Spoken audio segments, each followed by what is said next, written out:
Hi, I'm Gary the Water Guy, and I own the Water eStore and the Water Store in Midland, Ontario. Today we're talking about a winterizing an FOC or FOB Iron Sulphur filter. Now the only time you'd have to do that is if it's in a seasonal application where you don't use the property in the wintertime, you drain all the plumbing because you're worried there's not going to be any heat on, so you're worried about this unit would freeze, which definitely would damage the unit. So if you're not sure how these things work, please check my video up here that explains how an FOC or FOB Iron Sulphur filter works. If you're looking at investing in one of these great systems for your family, please check the link up here. That'll take you right to our website. We offer discount pricing and free shipping in Canada. The first step would be shutting off the pump. The next step would be putting the unit in a bypass. So once it's in bypass, then we press the regen button and we wait for about 5 seconds. You can hear the motor start up, and now it's going to start backwashing. And the first thing you're going to hear is the whoosh of air as the compressed air that's inside here is going to go out through the drain line. Once that's gone, then the unit starts counting down. Once it starts counting down, you can press the regen button again to take it to the next cycle. It's going to the brine cycle.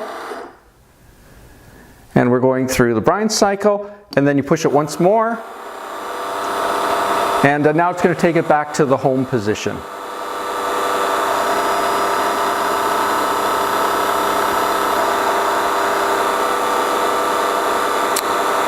And once it's back in the home position, it's not quite there yet. You can hear it still making noise. You'll notice in the home position because it's going to show the current time. And there it is right there. So then what you can do is remove the drain line. So you just pull out this C-clip that's on the side here. Now be careful, if your drain line goes up, there's going to be some water coming out of this. So you may want to put a bucket or something like that next to this so that when you pull out the drain line like this, like I say, some water might come out. So once the drain line is out, then what you can do is you can disconnect the valve body from the bypass. So we just unscrew this. So one of the great features of the clack valve is how easy it is to disconnect. So we unscrew that, like so. You also need to open up this injector section here, remove the cap, so that we can drain the water out of there. Now I only had this hand tight, but you're probably going to need to use a wrench to loosen this up. But you can see this is the cap here that's going to have to come off, so that when we lay it on its side, the water will drain out of here too. Next you need to unplug the power, and then you need to slowly walk this unit around.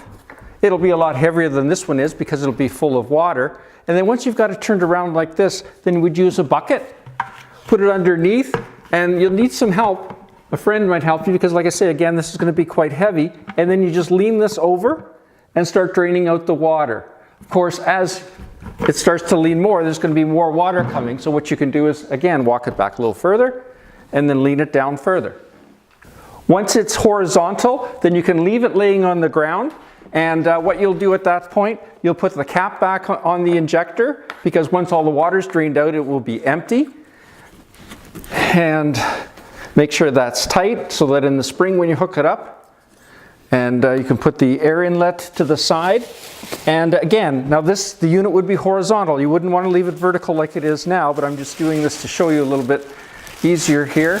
And then you put a plastic bag over top. And that would just kind of keep insects out, etc. And then you can use a bungee cord like this one.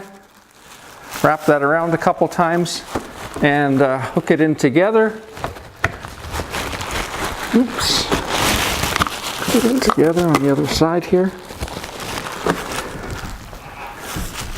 And again, make sure you leave it horizontal for winter storage.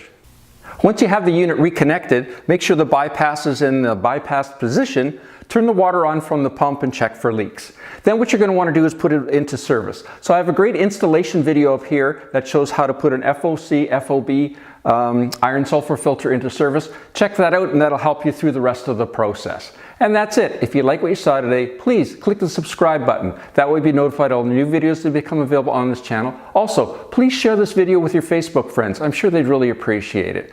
And I'm Gary the Water Guy from the Water Store in Midland, Ontario. Thanks for watching.